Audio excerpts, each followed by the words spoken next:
Welcome to another episode of Search News You Can Use with me, Dr. Marie Haynes. We have a big algorithm update to talk about. This time it's not a core update, but it looks like it had devastating effects for a number of sites across the web. In this episode, I'm going to be spending a lot of time talking about Google's new product review update. This update is meant to promote sites that consistently produce good and helpful content when reviewing products and also services as well.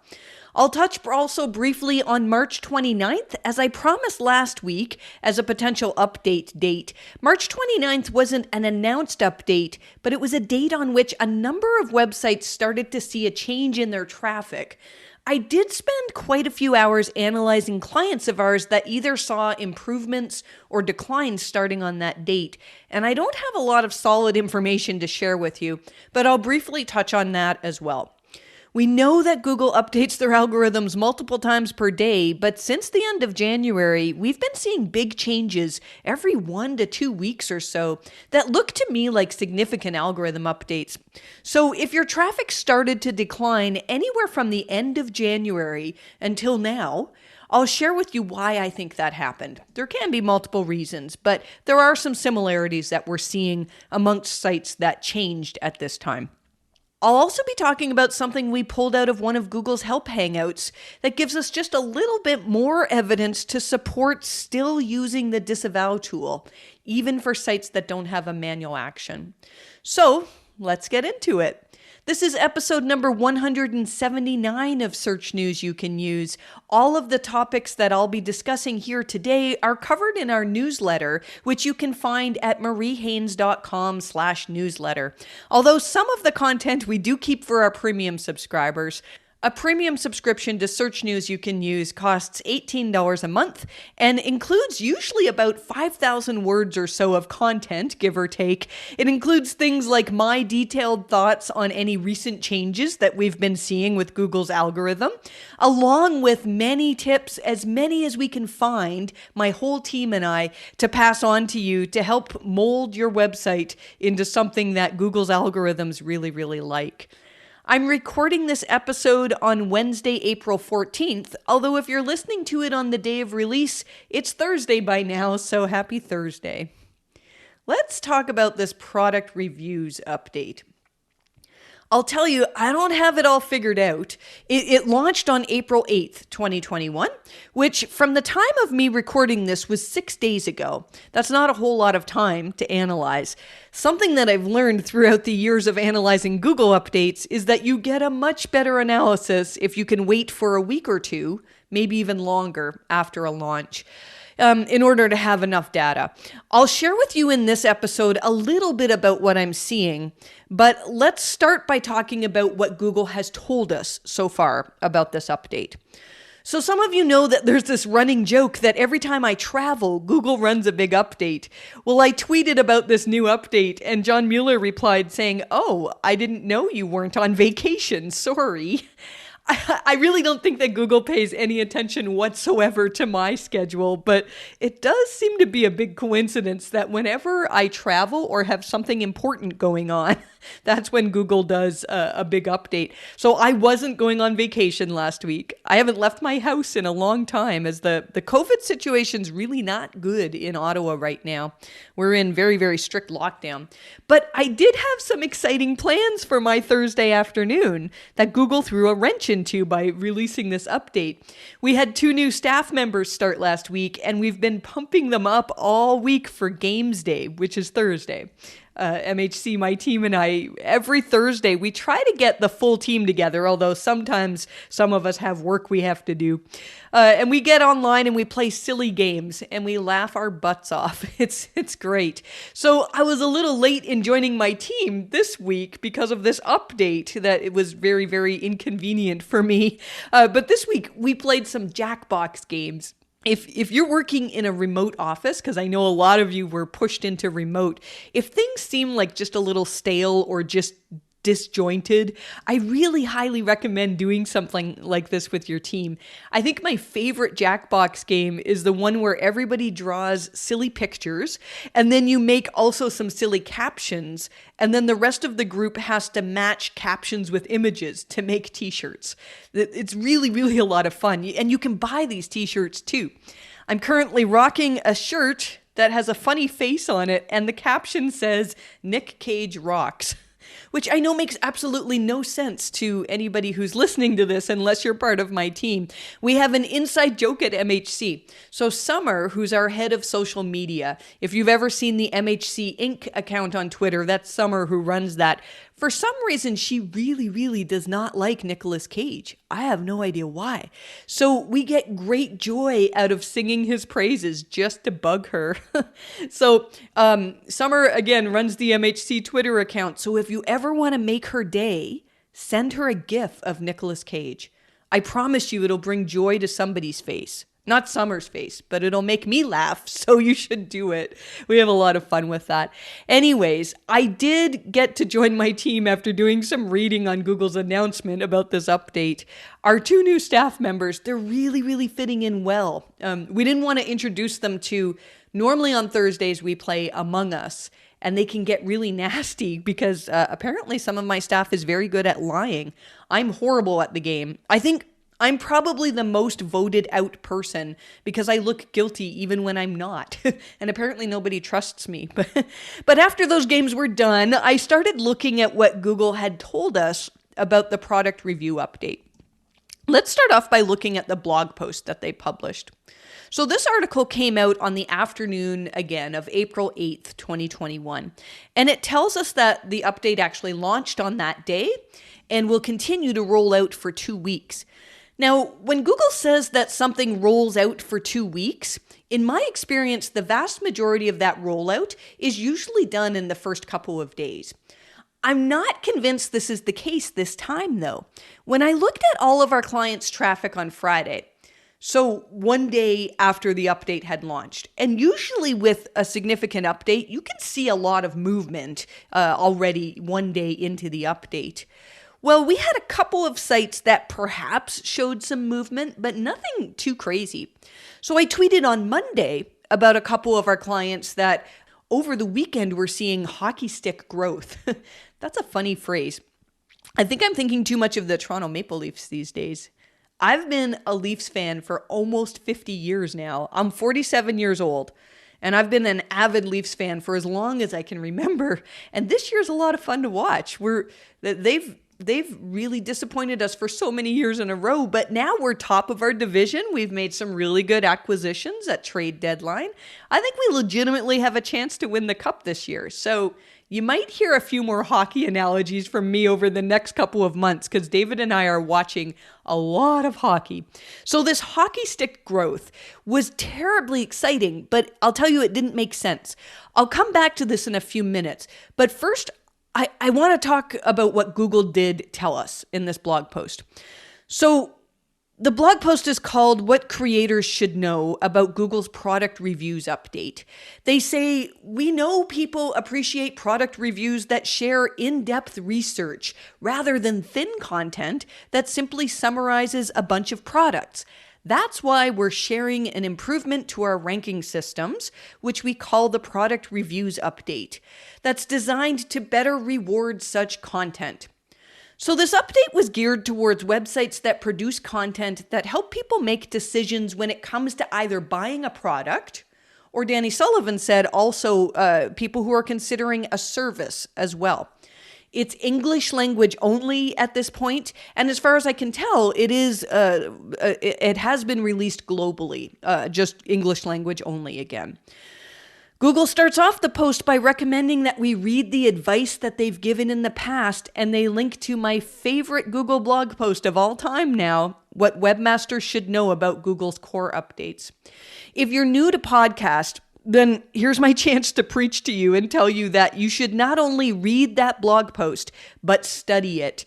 We'll link to that in the show notes in case you haven't seen it. It's something very, very important. It essentially summarizes the Quality Raters Guidelines, and it's a checklist that every site owner should be using when assessing the quality of your content. I'm not going to rehash all of the questions in that blog post, but some of the important ones in Google's post on core updates also relate to people who are writing product reviews. Here's a few. Does the content provide original information, reporting, research, or analysis? Next, does the content provide a substantial, complete, or comprehensive description of the topic? These are important questions to ask yourself. If the content draws on other sources, does it avoid simply copying or rewriting those sources and instead provide substantial additional value and originality? And another really important question, and again, these are from Google's original post on what we should know about core updates, because they recommend reading that before we dive into the post on actual product review update. Does the content present information in a way that makes you want to trust it, such as clear sourcing, evidence of the expertise involved, background about the author of the site that publishes it, such as thorough links to an author's page or a site's about page? So if you saw declines in rankings that coincide with the product review update, I'd recommend starting your recovery process by poring over Google's blog post on what site owners need to know about core updates. I think a lot of people read this post and went, well, this is nice, but there's no way Google could measure this type of thing. And before the days of machine learning and advances in natural language processing, I probably would have agreed with you. These questions that Google asks, they can't be answered by a simple yes or no in most cases. But what we've seen over the last few years is that when you combine Google's ability to understand language with all of the signals that they can look at, that they describe as EAT, expertise, authoritativeness, and trustworthiness, for most Google updates these days, when we look at which page is won and which page is lost in the update, it's usually fairly obvious that the winners are sites that generally have better EAT and do a better job at meeting the searcher's needs. I don't think Google gave us these questions just because they think, well, it would be nice for us to have more in-depth content. I really think that they're able to determine now which content is better. And I know some of you are arguing with me in your heads right now because your posts have been outranked by something that you think is low quality. In some cases, I don't think Google has it 100% correct just yet. I've looked at a few cases where I'm scratching my head to understand why Google would rank a particular page, but the vast majority of the time, although I can't always quantify exactly why a certain page did well, I can tell you that it seems to be the right move. So I wouldn't treat these questions that Google asks just as vague things like when Google used to say in the past, create great content, without actually giving us guidelines on how to do that. These legitimately are the guidelines that we were crying out for many years. We were asking Google, well, you say create great content. Now they've given us guidelines on how to do it. So I do want to go in more detail through the questions Google says to ask yourself about review content. Now, if you're listening to the podcast and you don't have any content on your website that could be considered reviews, I still think there's value in paying attention to these questions because this shows us what kinds of things Google considers good when they look at content. The first question to ask yourself is whether your reviews express expert knowledge about products, wherever appropriate. So how do you do that? It's going to look different for every single site. There are some things that we think could really help based on what the Quality Raters Guidelines say. For example, something that could help demonstrate your expertise is an author bio. We have a whole webinar on YouTube about our recommendations for what to put into an author bio and how to build up the EAT of your authors. We'll link to that in the show notes or description as well for this podcast episode. If you're not sure what kind of expertise is necessary, then there's a way that you can determine this. Let's say you've written an article on a medical topic and the author, or maybe the medical reviewer, which I think is equally as good in most cases as actually having an author who has medical expertise. Let's say your author is somebody who's a nurse and has real life practical experience in this area. A lot of the time, what our clients ask us is whether perhaps Google would consider it better if they had a doctor review this content rather than a nurse. In most cases, probably the answer to that is yes. I really think the more expertise you can show, the better, but it may not always be necessary, and not everybody has the budget to hire the most experienced person that can author your content. Another question we get asked as well a lot is, well, I've got a doctor reviewing my content, but should I go even further and have a specialist review my content? Let me give you an example here. One of our clients has a lot of content that relates to orthopedic surgery. They have a doctor on staff who reviews all of their medical content, because it's not all orthopedic. They have medical content of many different kinds. But this doctor is not specifically an orthopedic specialist. So the client asked me whether it would make sense to go out and hire an orthopedic surgeon to help edit and review their orthopedic medical articles. So one way to help our clients make this decision is to look at what's already ranking. We did a search for their top keywords for these articles that discuss orthopedic topics and looked at who was ranking in the top 3. And in every case, the article that Google chose to rank was either written or medically fact-checked by an orthopedic surgeon. This is just for this case. It might not be the case for your keywords. So for this company, some of the terms that they wanted to rank for are insanely profitable, and they have budget to hire good experts. So probably about 2 years or so ago, we gave them that recommendation that, we thought it would be helpful to add an orthopedic surgeon as a reviewer to some of their medical posts. And I just, before I was recording this, I just opened up their analytics and looked at just the pages that mention orthopedics. And I can see that the articles on their website that talk about bone stuff saw an incredible boost in rankings and traffic with a couple of core updates. One of them was the June 3rd, 2019 update, and then also the May 4th, 2020 update as well. And it's just continued to grow since then. Now, we've been working with this client to make many, many changes in terms of quality, so I can't say that the improvements were solely because they added an author who actually had experience in orthopedic surgery, but I really think that this helped them. It helped users to trust their posts, and I think it helped Google's algorithms to be even more confident in the fact that the information that's in these articles can be trusted because it's been reviewed by somebody who has extensive expertise in that area. Google wants to show articles that are written by people who know what they're talking about. And this applies to review content as well. As an SEO, I could probably write a very well optimized and thoroughly researched article on cryptocurrency, even though I have zero real life experience with cryptocurrency. I probably could get that article to rank a few years ago by doing good SEO, but not today, because I don't have the expertise to talk on that subject. So if you're not sure whether you have the appropriate expertise to rank for your review content, then take a look at who is ranking and see what is their level of expertise, and is that achievable for you? Now, keep in mind with this that expertise is just one component when it comes to Google's ranking decisions. I see all the time people say, oh, but this blog post is outranking me and they're lacking expertise. Or maybe, but I'm a doctor and my articles are being outranked by people who are lacking medical expertise. Just keep in mind that expertise is just one piece of the puzzle that Google can factor in when they're making their decisions on what to rank.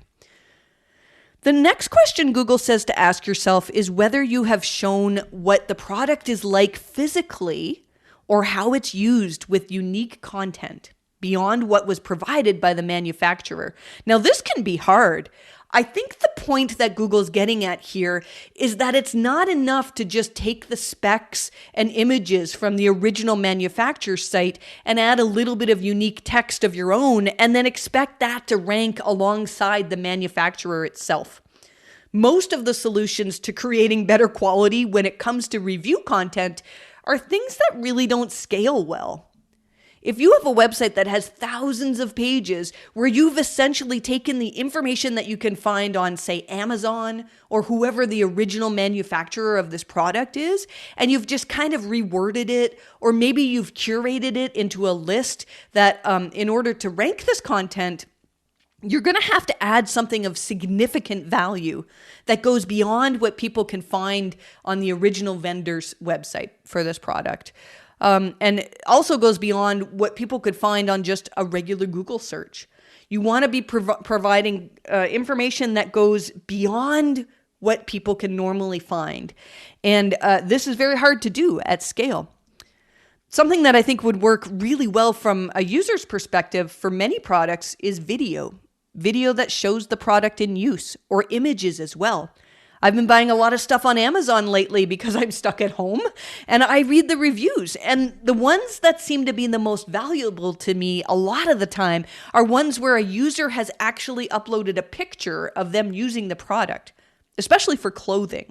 I just bought some new jeans on Amazon, and man, that was a tough process to go through to figure out what I wanted to buy when you can't actually try them on. But the ones that I settled on were ones where I saw a picture of somebody who seemed to be, about my size and my age, and I thought, yeah, those jeans look good, and then I bought them. So pictures of the product in use, videos of the product in use, Google's telling us that this is something that they think users will find valuable. So you want to be thinking constantly about, how can I help them find what it is that they're looking for their answer to? How can I answer the questions that they may have about this product? Google's questions in this blog post tell us to explain what sets a product apart from its competitors. One of the searches I reviewed this week when analyzing this update, where the query was best women's wallets. And it does look like for that query, Google actually elevated an affiliate post that goes into great detail about the pros and cons of each of the wallets that they're recommending. And as I read it, I thought, this would actually help me to decide on which of these designs I'd want to buy. It doesn't just list, here's 10 different designs. It talks about the pros and cons and legitimate ones that would be very, very helpful to people who were trying to decide to buy these wallets. The next couple of questions in this blog post are very similar to that. They asked whether you cover comparable products to consider, or explain which product might be best for certain uses or certain circumstances. They want to see very in-depth detail about how to use these products that you're recommending, that you're reviewing. Something that I've recommended to a large number of clients, although it takes some work to do this, is to create buying guides for your users. You can put yourself in the shoes of somebody who's trying to make a decision on these products and guide them with those decisions. Help them figure out which of these products they really, really are looking to buy. The post also recommends that we discuss the benefits and drawbacks of a particular product based on research into it. Now, most of you who are writing review content, I'm betting that you have not done a significant amount of research into the products that you're reviewing. Most affiliate sites, they kind of list the basics and then maybe add a sentence or two so that technically the content is unique. And then they'll list a link where you can buy the product.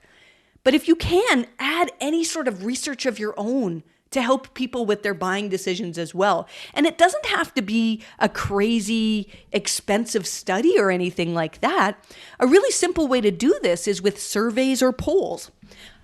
I've been making use lately of Twitter polls. They're not terribly scientific, but users find them helpful.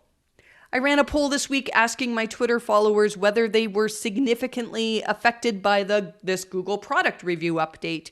And at the time of posting it, which was very, very early into the update, I probably should repost this poll because this is something I should mention too. A lot of sites that were affected by this update, I'm just starting to see the effects now. So again, I'm recording this April 14th. I just opened up the analytics for one of our clients, again, who's seeing hockey stick growth that only started yesterday, April 13th. So if you haven't seen any effects from this update, stay tuned. It might be coming yet. So I ran this poll on Twitter, and it was really interesting to see that 12% of the respondents said that they were affected positively by this update, and 14% said they were affected negatively. And then the rest either had no change or just wanted to see the results of the poll. Even that simple poll tells us information that we wouldn't have if all I did was just summarize what other SEO blogs have written about this update so far. And when I do write something about this update, I think we'll probably have an article on it eventually. Again, I'm not just going to rehash what everybody else has already said. I get that that can be useful. It can be useful to have information aggregated from many sources. But if that's all you're doing, it's probably not enough in Google's eyes. You need to add significant value of your own. So when I write a blog post on the product reviews update, it's also going to contain screenshots of specific examples, and provided I can find some, and other information that you can't find elsewhere. And that will make, now that's not actually a review post, but still, it's an article that really should be valuable to people and that we hope Google would want to rank next to the official documentation on this update. So let's say, here's an example. Let's say that you operated a gardening website and you were writing an article on manual push mowers. Provided you had a big enough audience, you could create a poll. It could be on Twitter, could be Reddit, could be a number of places, or you could use Google surveys. I've had good success with that as well. There's many ways you could do it. And you could ask people whether they would ever consider using a manual push mower. And if you encourage people to leave comments, then all of a sudden you've got a bunch of user-generated content that you can choose that's very, very good for helping users to make their buying decision. If I see person after person saying, yeah, this push mower, it wasn't only better for the environment than a gas mower, but also it gave me good exercise and it did a good job at cutting my yard and it was super easy to use, well, that might help move me along in my buying decision. And that's the type of content that I really think would do very well in Google's new product review algorithm. The next thing they say to do is to describe how the product has evolved from previous models. That's not something that I see a lot of in review content. I think that might be specific to certain types of topics. It wouldn't apply to every sort of review that you would write. And the last two questions I'm going to lump into one because I think together they're the most important thing in this whole article. Identify key decision-making factors for the product category and how the products are formed in those areas. For example, a car review might determine that fuel economy, safety, and handling are key decision-making factors and rate performance in those areas. And also, describe key choices in how a product has been designed and their effect on users beyond what the manufacturer says. All of this really is saying, do all you can to help the searcher make better decisions, especially when they're trying to buy a product. So next week, I'll likely share with you some of the data and on what I'm seeing. I was going to share some stuff today, but some of our clients that saw massive gains are back down to normal levels of traffic after a day or two of being up. Before I move on to another topic, just a few more things I want to say about this product review update so that we've got everything covered. Somebody asked Danny Sullivan whether this was just for single product reviews or also roundups like top 10 lists. And Danny said yes, the roundups and top 10 lists counted as review content that would be assessed under this algorithm. This update is one that'll run periodically, which is frustrating news for those of you who maybe didn't do so well after April 8th. If you're working to improve your content in regards to reviews, you'll have to wait until Google reruns this update in order to see if you're going to see improvements. This reminds me of the days when we would wait eagerly for a Panda update, or Penguin as well. And sometimes Google would tell us that they ran these updates, and sometimes they wouldn't. And we'd just have to kind of figure it out as the SEO community ourselves. It sounds like Danny Sullivan is saying that they will announce when they rerun the product reviews update. So if we hear any news on that happening, I'll be sure to report on that as well. Another thing to know is that right now, as far as I know, this is a global update, not just in the US or certain parts of the world, but it does impact English queries only, which is what they did when they first made announcements about BERT. My guess is that they're probably using their language understanding capabilities to help determine which reviews really do go into great depth. Two other things to know about this update are that it impacts Discover rankings as well. And the most interesting thing to me is that this is a site-wide update. And this is something that I've seen amongst our clients that were affected either positively or negatively. I'll share more on this in the future. But it's different than some of the little mini unannounced updates that I've been talking about since the end of January. With those changes, we could really see that Google was promoting pages as opposed to entire sites with good content. And in some cases, we saw changes even on the keyword level. And this makes sense because I think sometimes what Google has been doing is not getting necessarily better at assessing content. I mean, they're doing that. But I think more importantly, they're getting better at assessing the intent behind a query. But with this product review update, for the clients of ours that had hockey stick growth, it was across the majority of pages on their site, not just pages that could be considered review content. So this is part of my job for the next week, is trying to figure out why certain sites did well. I found some random examples where it really does look like Google's elevated an article that does a great job at answering all of these questions in their blog post. The ones that we've just gone through. But the vast majority of ranking changes that I've seen after April 8th just don't really make sense. It's not that they're not good, but they're not review content that I'm seeing improve, or in some cases decline.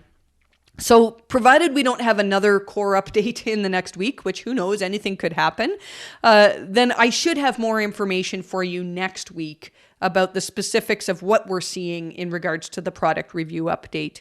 I did include some screenshots from Glenn Gabe and also Lily Ray in newsletter where they tweeted some examples of sites that either improved or declined with this update. So if you're interested, again, mariehaynes.com/newsletter.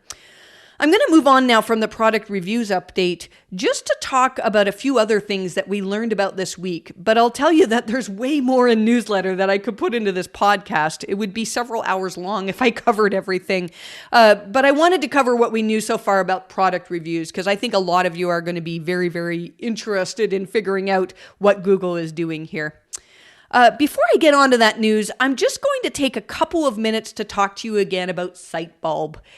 We've been fortunate enough to have Sightbulb sponsor the odd episode of this podcast. If you're not familiar with Sightbulb, it's a crawler that launched in 2017, but it's evolved very much from being just a crawler into being a very comprehensive SEO auditing tool. I highly recommend it. The tool is powered by cutting-edge crawling technology, utilizing the latest version of Chrome for JavaScript rendering, which means it literally can crawl any website that you need to audit. You also don't need to worry about limits or credits. You can crawl anything from a few pages to hundreds of thousands of pages, and the reports that you get are incredibly helpful. We first gave Sightbulb a try for the crawl maps. It's such a cool way to visualize a site's structure and to get across to a site owner where search engines might be having problems with crawling their content. What I think is even more valuable than the crawl maps are the hints and recommendations that the tool gives you once you've completed a crawl. If you're looking for things to improve from a technical aspect on your website, I really encourage you to give Sightbulb a try. You can do that for free with an extended trial license using the code SEARCHNEWS you can use at sightbulb.com/searchnews. That's all one word. If you do try it out, I'd love for you to share it with me that you've done that. Maybe share with me a picture of a crawl map of your site. I love seeing how different sites are structured. They're so addictive to look at it. They make really good wall art too. If you're kind of weird like me, only weird people make crawl maps into wall art. Speaking of wall art, I decided that it's likely going to be a while before I'm working regularly in our office, so I brought all my art home. I've got colorful penguin paintings, and I have a Banksy panda shooting guns. It's a replica. I don't have a real Banksy. But you probably would be a little jealous of my hideout above our garage. I feel like a mad scientist up here. I'm constantly learning stuff and writing, and then a little bit of teaching in there as well. I'm looking forward, though, to one day being back in the office. I really miss hanging out with my team. I told you in last week's podcast that I'd have more information for you on the March 29th update. Google didn't announce anything on this date, but this was another one of those days in which a large number of sites saw changes that really look typical of what we see with algorithm updates. I did review quite a few of our clients over the last week that either saw increases or decreases at this time. And what I found was the same thing that I've been finding with each of these little mini updates since the end of January. The search results just seem a little bit more relevant. One example is a client of ours that didn't do great after the March 29th update for one of their particular pages.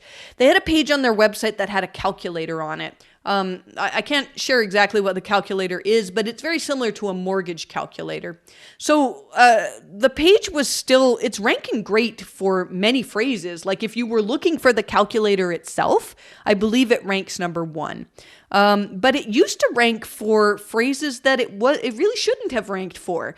For example, if you typed in mortgage, again, not the actual word, but if you typed in the word instead of mortgage calculator, really people who search for that word, there might be some people who wanted to use the calculator, but for most people, that wasn't their intent.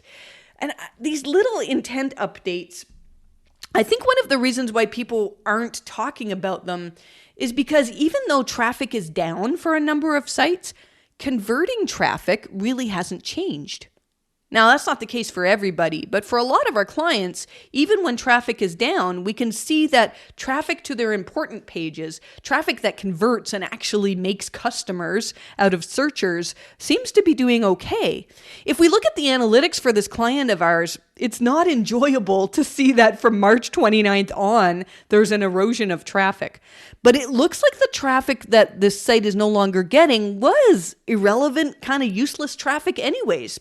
Google just got better at figuring out that this page is a great page, but it's not a great fit for certain queries that it used to rank for. So I think that's really, really interesting. Again, I'm going to have more examples for you in the future.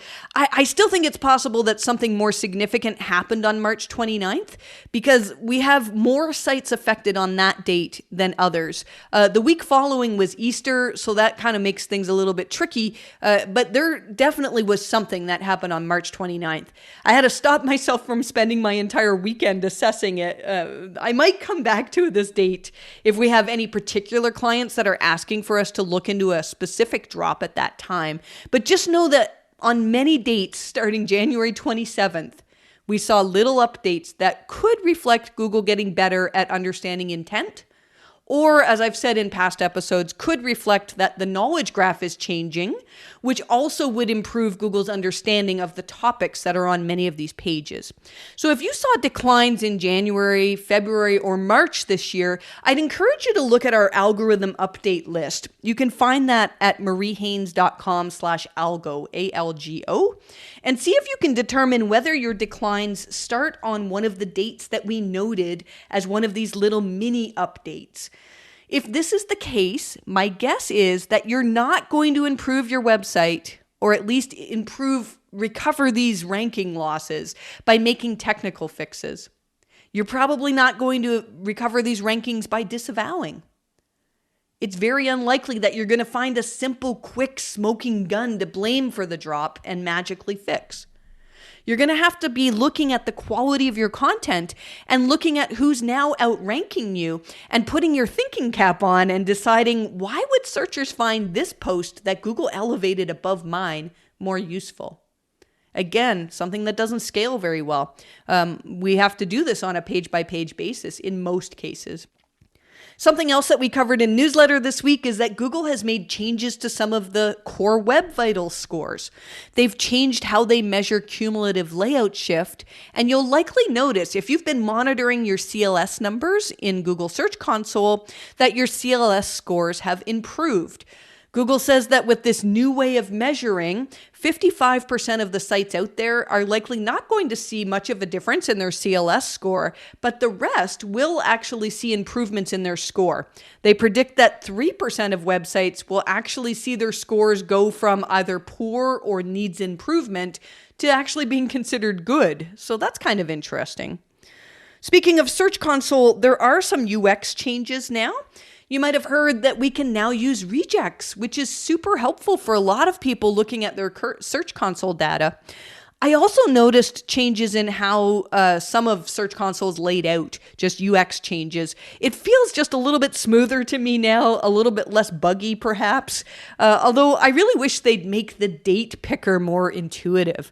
I get incredibly frustrated when I'm trying to compare dates in Google Search Console. Another thing to be aware of is that apparently a lot of people are seeing increases in soft 404 errors in Search Console as well. This could be a very big issue for some websites. I probably should have started off with this. I think it could be a bigger issue than we know.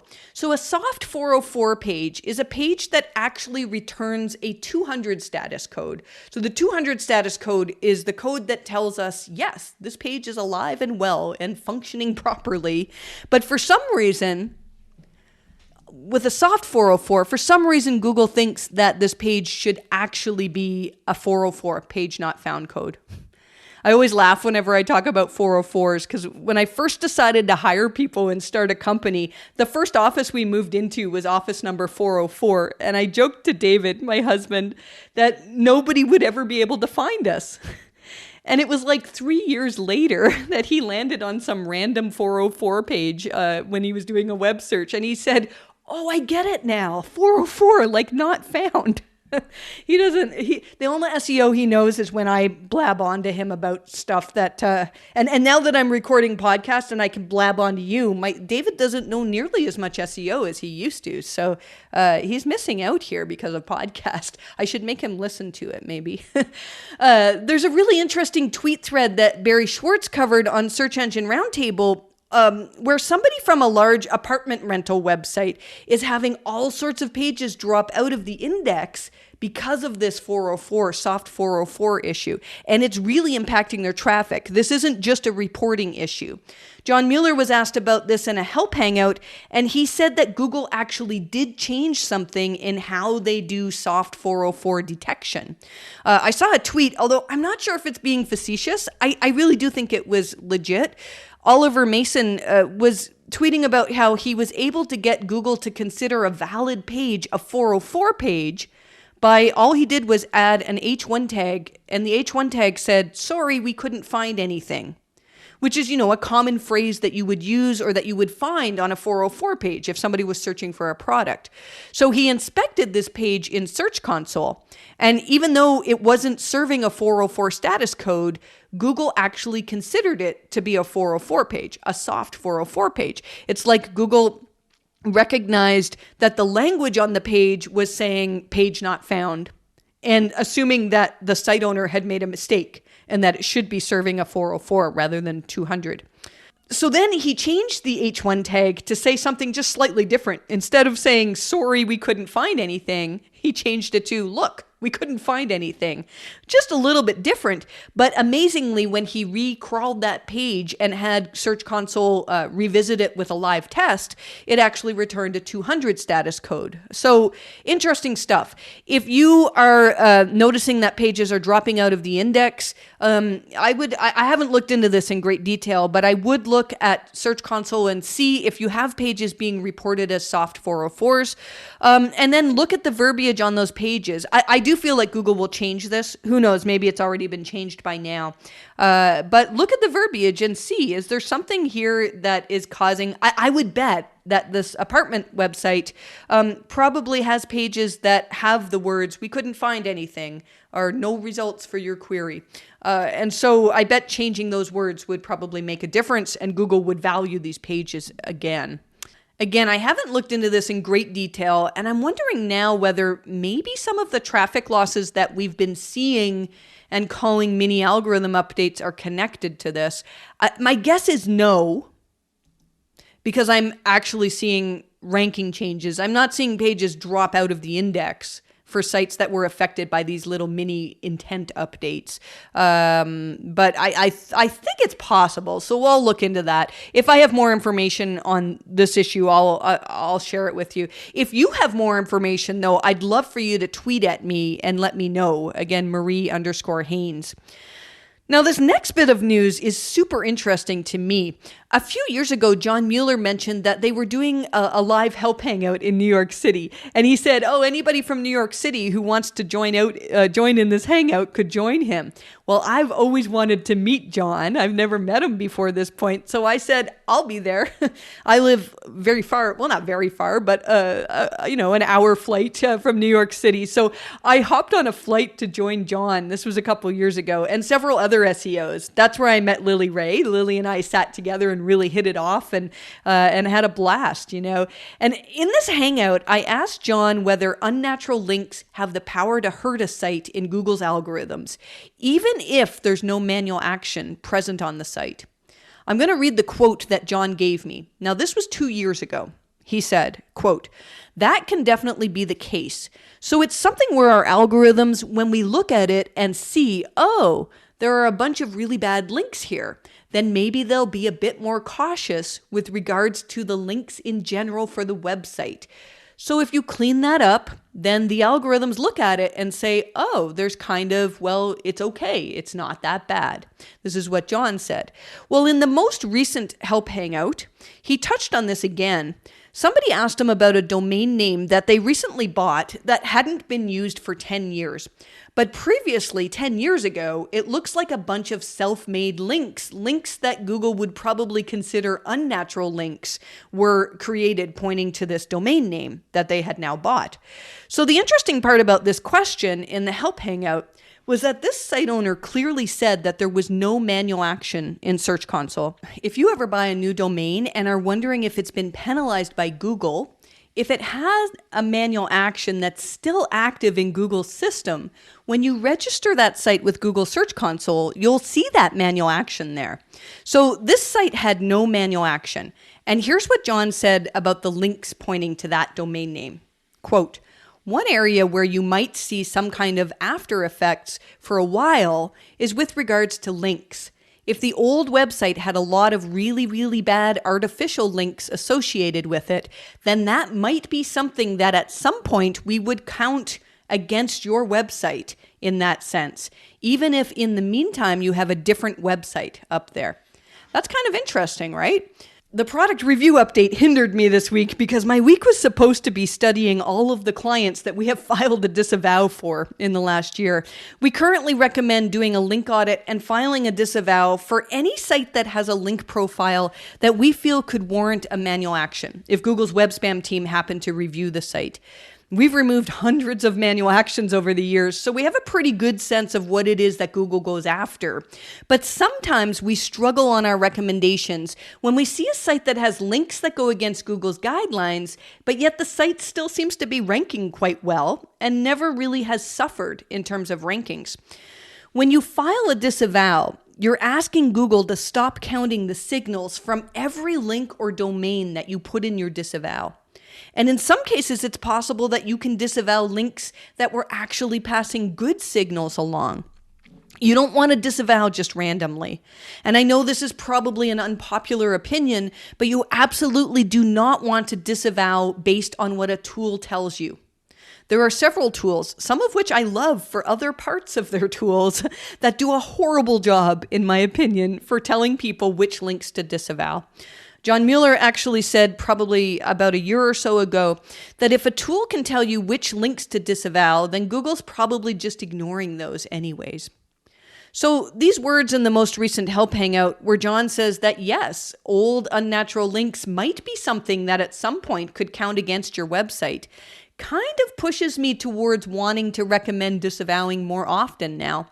We'll see, though. I'm not sure whether I'll have this research done this week or whether it might take a few more weeks, but I will eventually share with you, in all honesty, whether clients that we have disavowed for saw improvements that we think we can tie to the disavow. And that's really tricky because with all of these little mini updates that Google's had, let's say we filed the disavow in mid-January and the site saw improvements in mid-February. It's possible that these improvements had absolutely nothing to do with the disavow. So I'm really looking forward to digging into this data. And again, I'll share that with you, most likely in the form of an article and also in this podcast in the weeks to come. The final bit of news, my apologies, this is a longer podcast. We had so much to share. The final bit of news that I'll pass on to you, for those of you who do local SEO, I'm hearing some rumblings that reviews are not posting in Google My Business. This has nothing to do with Google's product review update. It's a completely different issue. But if you've received some new reviews on your Google My Business profile and you haven't seen them get published yet, just know that there might be something going on Google's side here. That was a lot of stuff this week. I know a lot of you were really interested in this product review update. I'm sure I'll have more specific information for you next week, as I'll be doing a lot of investigation over the next few days or so. I'm taking off early this afternoon to go get lost in Fortnite for a bit. I've been thoroughly enjoying the new season. I know that's an unpopular opinion as well. A lot of people don't like this new season. My girls keep bugging me that to play Fortnite with their friends, and I always say no because these kids are so much better than me, and they just stomp on me every time I try to fight against them. Well, I'm very proud of myself because this week I said yes, and I'll tell you, I'm a horrible person for being happy about this, but I absolutely destroyed my girls' friends.